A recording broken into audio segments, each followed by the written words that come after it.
Facebook da amo message thanari WhatsApp number pinaduna number anauba haptuna number pinaraga Ras maton thokle da thoy WhatsApp pairo Ras na hoi nangsu pairo da thoy pairage WhatsApp da amo message thanari da thoy hau hayo tai ai kenom thange sengna kumakadra hangone khumdoine da thoi nang khangna baleibra Ras haifeti khawdak chai leitida leiragabu nange message thanariba wari sanari se sanaramgadro leitabagine nanga dum paw faunari se sonam de haraurami Ras ki khangna baleite haibaduda o da thoi thazededa leiramdong mali as mina leite haraga thazadabigi tawi angang chei chani ko leite ri leite adudi ai kenom haige da thoi yagadro yagadabo eradi yani kaino hairo da thoi ai nangbu thamoi singna nusiye Ras sonam gi wahai duda swai lawo phorami wakhal da haifet khanja nei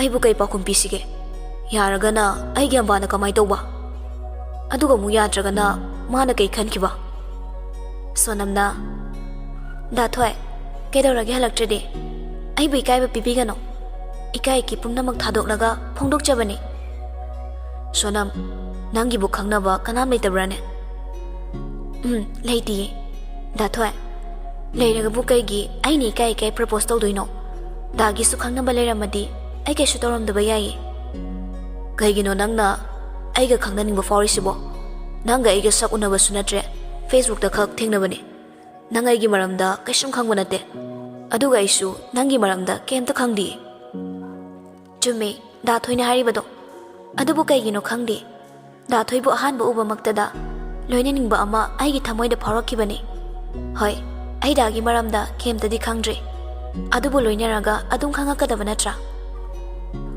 chume loina raga budi adum khanga kani da thoi nang yanin rasu adum hayo ai pa khum ma di pa me ai horen ngak le raga call toroki aduga hairage ko hoi ai da thoi ai ngai ramage phare phare adudi ai jam da thongna ba toroki ge loiraga wari do fazana sanarasi Bikramna ai na haidro soidana nakshinarakanena kari pa khum pi dore nang yaninge natra phone phange lona pai ambadana kemta haidokde ngai khoras nana khali wakhal sibu kaino Bikram ai sana torise ai kari no haiba gyan tadre ai sonam ga dum loina ningba fawe adubu ai ngaki ngawrasu ambabudi soidana logani madi ai ge dum lengdana leirabani o nang na shinadi madi nangi damak lengdana leire aduna nangdi ngawge madi ngawra risini ne as khangdrabai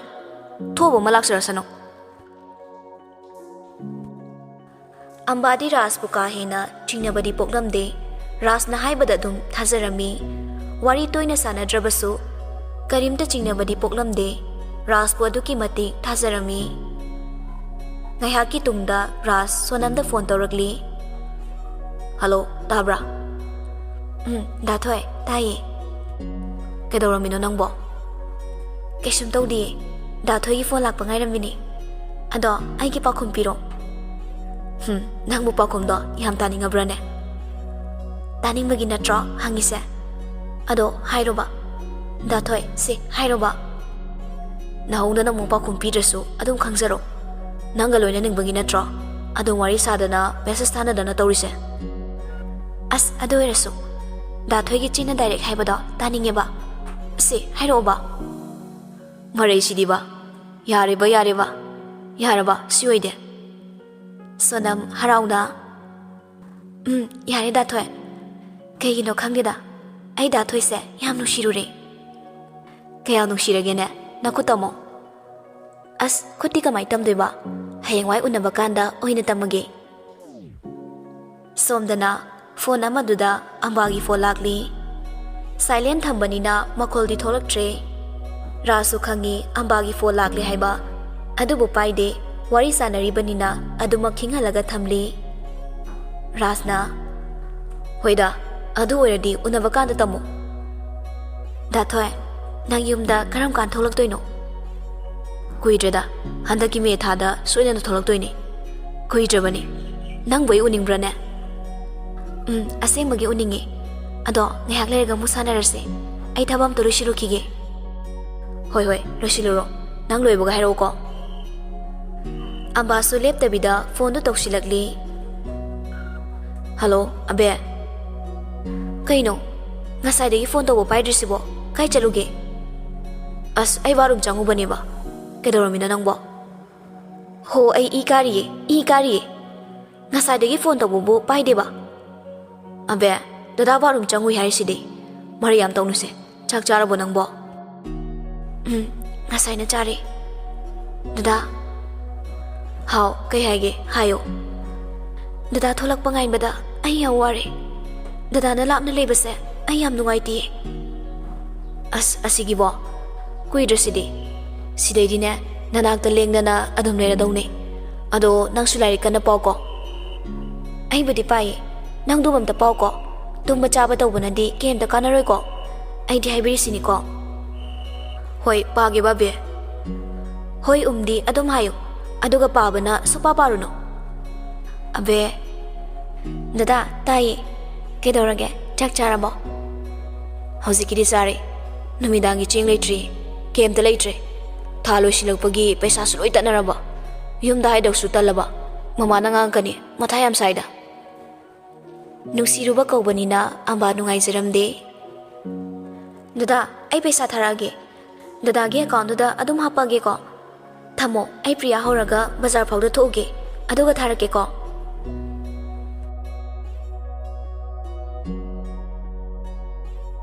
ꯑꯝꯕꯥꯁꯨ ꯒꯥꯔꯤ ꯊꯧꯗꯣꯔꯛꯇꯨꯅ ꯄ꯭ꯔꯤꯌꯥ ꯍꯣꯏꯗ ꯂꯥꯛꯂꯤ ꯍꯣꯏ ꯂꯥꯛꯑꯣ ꯕꯖꯥꯔ ꯐꯥꯎꯗ ꯆꯠꯂꯨꯁꯦ ꯄ꯭ꯔꯤꯌꯥꯅ ꯀꯩꯅꯣ ꯀꯩ ꯂꯩꯔꯒꯦ ꯑꯁ ꯂꯥꯛꯇ ꯂꯥꯛꯑꯣ ꯃꯕꯥꯅꯤꯁꯨ ꯔꯥꯖꯀꯤ ꯑꯦꯀꯥꯎꯟꯗ ꯄꯩꯁꯥ ꯍꯥꯞꯄꯤꯔꯝꯂꯒ ꯍꯜꯂꯛꯂꯦ ꯄ꯭ꯔꯤꯌꯥꯅ ꯌꯥꯝ ꯅꯨꯡꯁꯤꯔ ꯃꯥꯜꯂꯦꯗ ꯌꯥꯝ ꯇꯧꯔꯦꯀꯣ ꯑꯁ ꯅꯨꯡꯉꯥꯏꯇ ꯇꯧꯕꯅꯦ ꯅꯨꯡꯁꯤꯕꯒꯤꯗꯤ ꯍꯥꯏꯕꯤꯔꯣꯅꯣ ꯈꯨꯠꯅꯨꯡꯁꯤ ꯑꯃ ꯌꯥꯔꯦ ꯑꯩ ꯆꯪꯖꯍꯧꯔꯒꯦ ꯅꯪꯁꯨ ꯆꯠꯈ꯭ꯔꯣꯀꯣ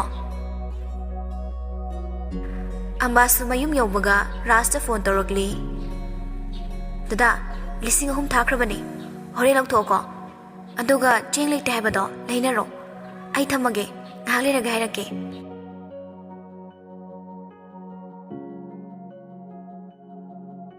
ꯁꯣꯝꯗꯅ ꯇꯣꯝꯕ ꯍꯔꯥꯎꯅ ꯑꯣꯐꯤꯁꯇꯒꯤ ꯄ꯭ꯔꯞ ꯍꯜꯂꯛꯂꯦ ꯍꯩ ꯃꯃꯥ ꯇꯥꯔꯤꯕ꯭ꯔꯅꯦ ꯅꯣꯏꯕꯣ ꯁꯅꯥ ꯂꯥꯎꯅꯦ ꯅꯣꯏꯒꯤ ꯑꯦꯛꯖꯥꯝ ꯍꯥꯏꯗꯣꯛꯑꯦ ꯔꯣꯃꯤꯇꯥꯅ ꯍꯥ ꯀꯩꯕꯣ ꯃꯩ ꯄꯥꯕꯣ ꯑꯩꯈꯣꯏ ꯁꯅꯥ ꯍꯣꯏꯒꯤ ꯑꯦꯛꯖꯥꯝ ꯍꯥꯏꯗꯣꯛꯑꯕ ꯀꯃꯥꯏꯅ ꯇꯧꯔꯒꯦ ꯂꯩꯁꯦꯝꯕꯅ ꯕꯕꯥ ꯑꯁꯦꯡꯕꯩꯔꯣ ꯍꯥꯏꯁꯤꯕꯣ ꯇꯣꯝꯕꯅ ꯑꯁꯦꯡꯕꯒꯤꯅꯤꯅꯦ ꯏꯄꯥ ꯍꯧꯖꯤꯛꯇ ꯅꯦꯠꯇ ꯌꯦꯡꯂꯒꯅꯦ ꯂꯥꯛꯏꯕꯅꯤ ꯏꯁꯥꯅ ꯃꯦꯟꯁ ꯄ꯭ꯔꯤꯂꯤꯝꯁ ꯑꯦꯛꯖꯥꯝꯗ ꯑꯍꯥꯟꯕ ꯊꯥꯕꯗ ꯄꯥꯁ ꯇꯧꯔꯛꯄꯁꯦ ꯏꯄꯥ ꯄꯦꯜꯂꯤ ꯚꯩꯕꯥꯒꯤ ꯃꯇꯝꯁꯨ ꯂꯦꯞꯄꯛꯑꯅꯤ ꯅꯨꯡꯉꯥꯏꯔꯦ ꯁꯤꯗꯒꯤ ꯍꯦꯟꯅ ꯅꯨꯡꯉꯥꯏꯕ ꯑꯃꯃꯨꯛ ꯂꯩꯇ꯭ꯔꯦ ꯈꯔ ꯂꯩꯔꯒ DSP ꯀꯥꯏꯗꯣ ꯑꯣꯏꯗꯣꯔꯕꯅꯤꯅꯦ ASP ꯑꯩꯒꯤ ꯏꯆꯥꯅ DSP ꯏꯄꯥ ꯄꯦꯜꯂꯤ ꯂꯩꯁꯦꯝꯕ ꯃꯥꯒꯤ ꯀꯥꯗ ꯍꯔꯥꯎꯅ ꯆꯪꯉꯛꯂꯤ ꯑꯝꯕꯥꯒꯤ ꯐꯣꯇꯣꯗꯨ ꯀꯣꯜꯂꯒ ꯀꯞꯂꯤ ꯑꯝꯕꯥ ꯉꯁꯤꯗꯤ ꯅꯪꯅ ꯄꯥꯝꯖꯔꯝꯕ ꯃꯪꯂꯥꯟꯗꯣ ꯃꯪꯐꯥꯎꯅꯔꯦ ꯑꯩꯒꯤ ꯅꯤꯡꯖꯕ ꯊꯨꯡꯂꯦ ꯑꯝꯕꯥ ꯉꯁꯤ ꯑꯩꯒꯤ ꯃꯤꯠꯇꯒꯤ ꯇꯥꯔꯤꯕ ꯄꯤꯁꯦ ꯍꯔꯥꯎꯕꯒꯤ ꯄꯤꯅꯤ ꯑꯩ ꯅꯪꯒꯤ ꯅꯃꯥꯡꯗ ꯂꯦꯞꯂꯒꯗꯕ ꯃꯤꯀꯨꯞꯇꯣ ꯅꯛꯁꯤꯜꯂꯛꯂꯤ ꯑꯝꯕꯥ ꯑꯁꯨꯝꯅ ꯃꯇꯝ ꯈꯔ ꯍꯧꯈ꯭ꯔꯦ ꯑꯝꯕꯥꯂꯤꯀꯥ ꯔꯥꯖꯄꯨ ꯑꯗꯨꯃꯛ ꯊꯥꯖꯔꯤ ꯁꯣꯝꯗꯅ ꯁꯣꯅꯝ ꯑꯃꯗꯤ ꯔꯥꯖꯀꯤ ꯅꯨꯡꯁꯤ ꯃꯔꯤꯁꯨ ꯅꯣꯡꯃ ꯅꯣꯡꯃꯒꯤ ꯍꯦꯟꯒꯠꯂꯛꯂꯤ ꯂꯩꯁꯦꯝꯕ ꯇ꯭ꯔꯦꯅꯤꯡꯒꯤꯗꯃꯛ ꯆꯠꯈ꯭ꯔꯦ ꯔꯥꯖꯁꯨ ꯑꯔꯣꯏꯕ ꯑꯦꯛꯖꯥꯝ ꯄꯤꯈ꯭ꯔꯦ ꯃꯌꯨꯝꯗ ꯊꯣꯔꯛꯀꯗꯕ ꯅꯣꯡ ꯅꯤꯅꯤ ꯈꯛꯇꯃꯛ ꯉꯥꯏꯁꯤꯜꯂꯛꯂꯦ ꯔꯤꯇꯥꯅ ꯊꯣꯏꯕ ꯏꯁꯥꯗꯤ ꯍꯪꯆꯤꯠ ꯊꯣꯛꯂꯛꯀꯗꯕ ꯅꯠꯇ꯭ꯔꯥ ꯔꯥꯖꯅ ꯍꯣꯏ ꯃꯃꯥ ꯑꯩ ꯍꯪꯆꯤꯠꯇꯤ ꯋꯤꯡꯁ ꯂꯥꯎ ꯄꯥꯏꯊꯣꯔꯛꯑꯅꯤꯌꯦ ꯊꯤꯗ ꯑꯉꯥꯎꯕꯁꯤꯗꯤ ꯑꯗꯣ ꯅꯣꯏ ꯆꯦꯆꯦꯅ ꯐꯣꯟ ꯑꯝꯇ ꯇꯧꯔꯛꯑꯣ ꯍꯥꯏꯔꯝꯕꯅꯤ ꯀꯩꯅꯣ ꯈꯔ ꯇꯞꯅꯤꯡ ꯃꯥꯜꯂꯤ ꯑꯝꯇ ꯇꯧꯕꯤꯈꯣꯀꯣ Mama, ai tawraga hangage. Hoi hoi, fare fare. Lauba lakpagi matamdasu ne nasiyada haikro. Nabaiga pulak mai lakcharani. Hoi mama, ai sega oina fasana wari sanara hairage. Hoi hoi, fare fare. Adudi mama thamage ko. Phone thamkraba tungda Ras macheda phone torokli. Hello, che. Romina. Thoiba, ai mama da nang phone toro na haikibane. Chese, ai mama ga wari sanarambane. Thamkibaga chese da torini. Hoi hoi, ado nang hangchi tholani haiba natro. Pung kya gi flight orino. Nabai ga iga punna laage. Chese, pung trama thoi makhai gi ne. Ado kai ke lening balage. Ai heng se shopping chatoini. Hoine hoine. Adu su haige na tawbani. Beka sari kharaga leiro. Aduna yare. Chese, aduna yara dro. Hoi adu budi soida bi leirage. Adu thamage ai cha ka chadriba. Hayeng mung toroke ko. Ho thamo thamo.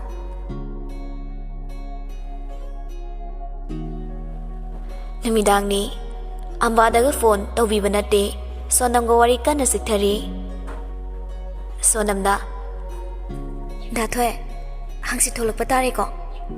As ayam harawi. Dathoe gi nushiraba saktamda uzaba fangani ko. Ai siyam harawi. Akoi sibigi masa uba fanglani khanmada. Dathoe hek tholakpaga ai gi nakta na lao ko. Lakani soidana lakani. Ado nangi kai lero ba. Kaisumta lebira kano. Ai kem ta pamdi ba. Yaroye amadi hayo nangi apamba. Haidaba yade haragadi Dathoe na apamba mehekta lebiro. Ai gidi Dathoe na lerakpaduna adum yare. Faris adudi ai na apamba mehekta lerage ko. Adudi ai thamage. Hayak leraga amung toroke. Poche amta losilukige ko. Ambada amung torokli. Dada. How abe. Kedoromino nangbo. Kaisum tawdi. Dada gi phone lakpa ngairambani. Dada hangchi tholakpa tare ko. Aina matam kayadagi wana ngaisirakpa mikop to lakli. Dada sidaidi nangi nakta lengdana dom leradongni. Warau chawbi thamoido mikop khuding dada na themsinbiradongni. Dada ai yam nungai matam kuina uba fanglaktraba dada gi nusi saktamdo uzaba fanglani khanbada ai yam nungai dada. Ave nangai bu kya nusi ba ai nai gi dada bu nusi badi taibang fansida mipom khuding mangna nusinari basidagi ai nai gi dada bu nusi bana saruk chama chama helamgani. Ras ambagi pakhom da tabada mitagi pita kiva khangaude. Ambe dada se yam phattaba mi haibado oire. Thangsiluba khongthangse ai handokchaba ngamdre. Dada kaidorage tumi lerade aigi pakhomsina dada gi thamoiba pelhan mangamdrabo.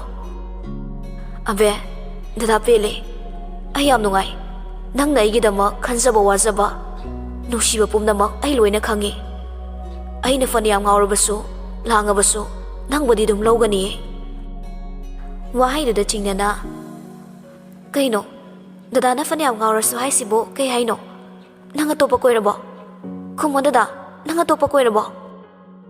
Ambe warigi wani ba sumai basi yadrabo ado farese dada foche khara rosiluke ko hore loiraga tamna tawragi ko phajana leyo ko.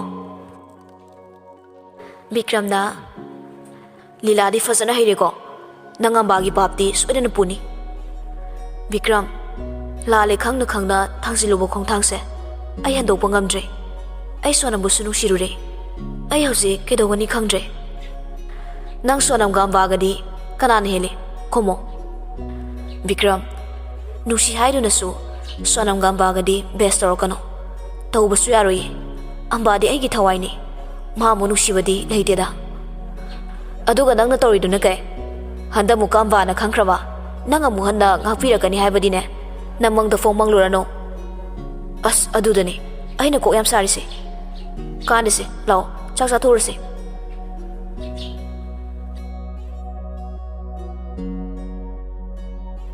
Mathangi numitta Raj shopping ꯃꯣꯜꯗꯒꯤ ꯄꯣꯠ ꯆꯩ ꯈꯔ ꯂꯩꯔꯤ ꯁꯣꯅꯝꯒꯤ ꯐꯨꯔꯤꯠ ꯑꯃꯁꯨ ꯂꯩꯕꯤꯔꯝꯃꯤ ꯕꯤꯀ꯭ꯔꯝꯅ ꯑꯝꯕꯥꯒꯤꯗꯤ ꯀꯦꯝꯇ ꯂꯩꯔꯣꯏꯗ꯭ꯔꯣ ꯔꯥꯖꯅ ꯃꯥꯏꯗꯤ ꯉꯁꯥꯏ ꯂꯩꯔꯦ ꯌꯦꯜꯂꯣꯗ ꯌꯥꯝ ꯉꯥꯎꯖꯕꯅꯦ ꯐꯨꯔꯤꯠ 2 ꯂꯩꯔꯦ ꯇꯦꯗꯤ ꯕꯤꯌꯔ ꯄꯤꯡ ꯑꯃꯒ ꯂꯩꯈꯤꯁꯦ ꯚꯥꯏ ꯑꯁꯨꯝꯅ ꯄꯣꯠ ꯆꯩ ꯂꯩꯕ ꯂꯣꯏꯔꯗꯨꯅ ꯀꯥꯗ ꯍꯜꯂꯛꯂꯤ ꯍꯦꯛ ꯌꯧꯕꯒ ꯁꯣꯅꯝꯒꯤ ꯐꯣꯟ ꯂꯥꯛꯂꯤ ꯗꯥꯊꯣꯏ ꯀꯩꯅꯣ ꯉꯁꯥꯏꯗꯒꯤ ꯐꯣꯟ ꯄꯥꯏꯗ꯭ꯔꯤꯗꯦ ꯍꯧꯖꯤꯛꯐꯥꯎ ꯍꯜꯂꯛꯇ꯭ꯔꯤꯕꯣ ꯍꯜꯂꯛꯇ ꯉꯥꯏꯔꯤꯌꯦ ꯔꯨꯝ ꯍꯦꯛ ꯌꯧꯕꯒꯅꯦ ꯅꯪꯒꯤ ꯐꯣꯟ ꯄꯥꯏꯔꯛꯏꯁꯦ ꯑꯣ ꯌꯧꯔꯗꯤ ꯌꯥꯔꯦ ꯑꯗꯣ ꯊꯕꯛ ꯂꯣꯏꯁꯤꯜꯂꯒꯦ ꯍꯥꯏꯔꯛꯑꯣꯀꯣ ꯑꯩ ꯊꯝꯃꯒꯦ ꯊꯝꯃꯣ ꯑꯝꯕꯥꯗ ꯑꯃꯨꯛ ꯐꯣꯟ ꯇꯧꯔꯤ ꯑꯕꯦ ꯗꯗꯥ ꯍꯜꯂꯛꯑꯦ ꯑꯗꯨꯗꯤ ꯊꯝꯃꯒꯦꯀꯣ ꯑꯩ ꯊꯕꯛꯀ ꯄꯨꯂꯞ ꯂꯣꯏꯔꯒ ꯍꯥꯏꯔꯒꯦ ꯑꯝꯕꯥꯂꯤꯀꯥ ꯋꯥꯈꯜ ꯑꯗꯨꯛꯀꯤ ꯃꯇꯤꯛ ꯅꯨꯡꯉꯥꯏꯖꯔꯝꯃꯤ ꯃꯇꯝ ꯀꯨꯏꯅ ꯎꯕ ꯐꯪꯂꯛꯇ꯭ꯔꯕ ꯅꯨꯡꯁꯤꯕ ꯃꯥꯕꯨ ꯎꯖꯕ ꯐꯪꯂꯅꯤ ꯈꯟꯕꯗ ꯁꯣꯝꯗꯅ ꯂꯩꯁꯦꯝꯕ ꯇ꯭ꯔꯦꯅꯤꯡ ꯃꯅꯨꯡꯗ ꯋꯥꯔꯛꯂꯕ ꯃꯇꯝꯗ ꯑꯝꯕꯥꯒꯤ ꯐꯣꯇꯣꯗꯨ ꯌꯦꯡꯖꯗꯨꯅ ꯄꯣꯊꯥꯐꯝ ꯑꯣꯏꯔꯤ ꯑꯝꯕꯥ ꯅꯪꯅ ꯑꯩꯒꯤꯗꯤ ꯄꯨꯝꯅꯃꯛꯅꯤ ꯅꯪꯕꯨ ꯀꯔꯝ ꯂꯦꯜꯂꯤꯒꯦ ꯅꯄꯥꯎꯁꯨ ꯇꯥꯗ ꯁꯛꯇꯝꯁꯨ ꯎꯗ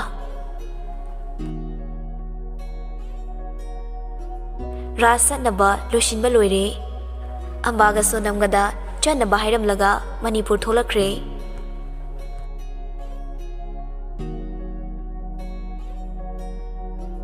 ꯉꯥꯏꯍꯥꯛꯀꯤ ꯇꯨꯡꯗ ꯑꯦꯌꯔꯄꯣꯔꯠ ꯌꯧꯔꯦ ꯔꯣꯃꯤꯅ ꯊꯣꯏꯕ ꯁꯣꯝꯗ ꯂꯥꯛꯑꯣ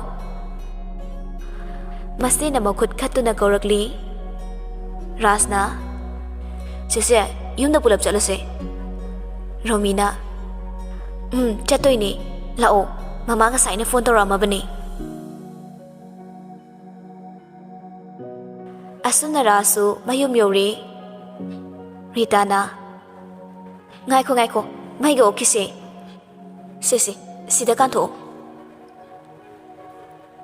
ꯔꯥꯖꯅ ꯃꯃꯥ ꯑꯩ ꯔꯨꯝꯗ ꯏꯖꯔꯨꯈꯤꯒꯦ ꯁꯤꯗ ꯃꯃꯥꯒꯤ ꯐꯤ ꯑꯃ ꯌꯥꯎꯕꯅꯦ ꯕꯕꯥꯒꯤ ꯐꯩꯖꯣꯝꯒ ꯆꯦꯆꯦꯒꯤꯁꯨ ꯂꯣꯏꯅ ꯌꯥꯎꯔꯕꯅꯦ ꯌꯦꯡꯅꯍꯧꯔꯣꯀꯣ ꯇꯣꯉꯥꯟꯅ ꯄꯣꯠ ꯃꯌꯣꯝ ꯈꯔꯗꯤ ꯃꯥꯒꯤ ꯀꯥꯗ ꯄꯨꯁꯤꯟꯈ꯭ꯔꯦ ꯏꯔꯨꯖꯕ ꯂꯣꯏꯔꯒ ꯆꯥꯛ ꯏꯁꯤꯡ ꯆꯥꯔꯕ ꯇꯨꯡꯗ ꯑꯝꯕꯥꯗ ꯐꯣꯟ ꯇꯧꯔꯛꯂꯤ ꯑꯕꯦ ꯗꯗꯥ ꯌꯧꯔꯦ ꯉꯥꯛꯇꯪ ꯇꯨꯝꯒꯦꯀꯣ ꯋꯥꯔꯦꯕ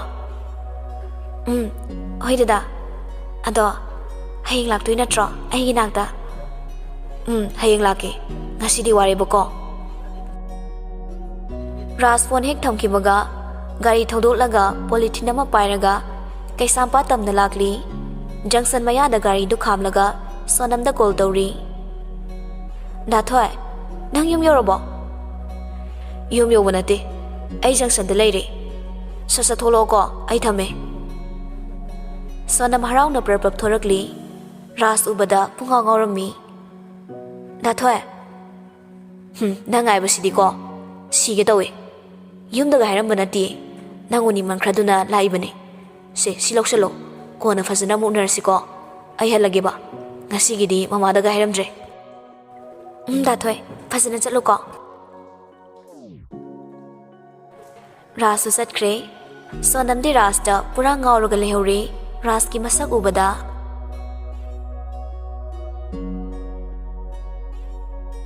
ꯅꯨꯃꯤꯗꯥꯡꯒꯤ ꯃꯇꯝꯅꯤ ꯁꯣꯅꯝꯗ ꯗꯥꯊꯣꯏ ꯅꯪꯁꯦ ꯑꯁꯦꯡꯕꯗꯅ ꯍꯦꯜꯂꯦ ꯐꯖꯕ ꯄꯨꯔꯥ ꯍꯦꯟꯁꯝ ꯏꯁ ꯌꯥꯔꯦꯗ ꯅꯪꯁꯨ ꯐꯖꯩꯗꯨꯗꯤ ꯑꯗꯣ ꯑꯩꯅ ꯂꯩꯔꯛꯄ ꯐꯨꯔꯤꯠꯇꯣ ꯄꯥꯝꯗ꯭ꯔꯕ ꯅꯪꯕꯣ ꯄꯥꯝꯃꯦ ꯗꯗꯥ ꯌꯥꯝ ꯍꯩꯅ ꯂꯩꯔꯛꯏ ꯆꯞ ꯆꯥꯏ ꯐꯁꯨ ꯌꯥꯝ ꯐꯖꯩ ꯅꯪꯅꯕꯨ ꯄꯥꯝꯃꯗꯤ ꯐꯔꯦꯁꯦ ꯑꯗꯣ ꯉꯁꯤꯗꯤ ꯋꯥꯔꯦ ꯇꯨꯝꯃꯁꯤꯀꯣ ꯍꯣꯏ ꯗꯗꯥ ꯍꯌꯦꯡ ꯂꯥꯛꯄ ꯀꯥꯎꯅꯤꯀꯣ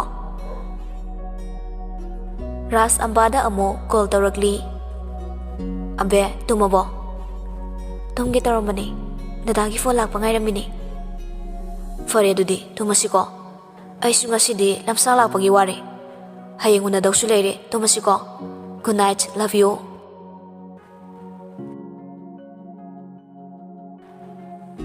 ꯑꯁꯨꯝꯅ ꯑꯍꯤꯡ ꯇꯨꯝꯕ ꯍꯧꯈ꯭ꯔꯦ ꯃꯊꯪꯒꯤ ꯅꯨꯃꯤꯠꯇ ꯔꯥꯖ ꯑꯃꯗꯤ ꯑꯝꯕꯥ ꯍꯥꯟꯅꯒꯤ ꯃꯈꯣꯏꯒꯤ ꯎꯅꯐꯝꯗꯨꯗ ꯋꯥꯔꯤ ꯁꯥꯟꯅꯗꯨꯅ ꯂꯩꯔꯤ꯫ ꯑꯝꯕꯥꯅ ꯐꯣꯟꯗꯨ ꯄꯤꯔꯛꯑꯣ꯫ ꯅꯣꯀꯤꯌꯥ ꯃꯆꯥꯗꯨꯗ ꯀꯩ ꯀꯩꯅꯣ ꯈꯔ ꯑꯣꯠꯂꯤ, ꯃꯦꯁꯦꯖ ꯈꯔ ꯊꯦꯡꯅꯩ꯫ ꯕꯤꯛ ꯕ꯭ꯔꯣ, ꯀꯩꯗꯧꯔꯤꯒꯦ? ꯗꯥꯊꯣꯏ ꯇꯨꯝꯃꯕꯣ? ꯑꯝꯕꯥꯅ ꯁꯤ ꯀꯅꯥꯅꯣ? ꯅꯝꯕꯔꯁꯤꯁꯨ ꯁꯦꯞ ꯇꯧꯗꯦ꯫ ꯑꯁ ꯑꯉꯥꯡꯅꯤꯕꯣ, ꯀꯩꯗꯧꯔꯒꯦ? ꯕꯤꯛ ꯕ꯭ꯔꯣ ꯍꯥꯏꯗꯨ ꯎꯗ꯭ꯔꯣ? ꯄꯥꯈꯠꯄꯗꯤ ꯐꯥꯎꯔꯛꯂꯤ꯫ ꯅꯨꯄꯥꯔ ꯅꯨꯄꯤꯔ? ꯅꯨꯄꯥꯅꯤ꯫ ꯑꯝꯕꯥ ꯆꯤꯡꯅꯅ ꯅꯝꯕꯔꯗꯨꯗ ꯐꯣꯟ ꯇꯧꯁꯤꯜꯂꯤ꯫ ꯅꯨꯄꯤ ꯑꯃꯅ ꯀꯅꯥ? ꯑꯝꯕꯥ ꯁꯥꯎꯅꯤꯡꯅ ꯍꯥꯏꯔꯛꯂꯤ꯫ ꯅꯪ ꯗꯥꯊꯣꯏꯒ ꯈꯪꯅꯕ꯭ꯔꯥ? ꯆꯟꯅ ꯈꯪꯅꯕꯅꯦ꯫ ꯅꯪ ꯀꯅꯥꯅꯣ? ꯑꯩ ꯃꯥꯒꯤ ꯖꯦꯝꯅꯦ꯫ ꯅꯣꯏꯅꯤ ꯀꯃꯥꯏꯅ ꯈꯪꯅꯕꯅꯣ? ꯀꯥꯏꯗ ꯈꯪꯅꯩꯅꯣ? ꯔꯥꯖ ꯐꯣꯟꯗꯨ ꯃꯨꯟꯒꯦ ꯇꯧꯔꯤ꯫ ꯅꯨꯄꯤꯗꯨꯅ ꯑꯣ ꯆꯦ ꯀꯧꯒꯦꯀꯣ?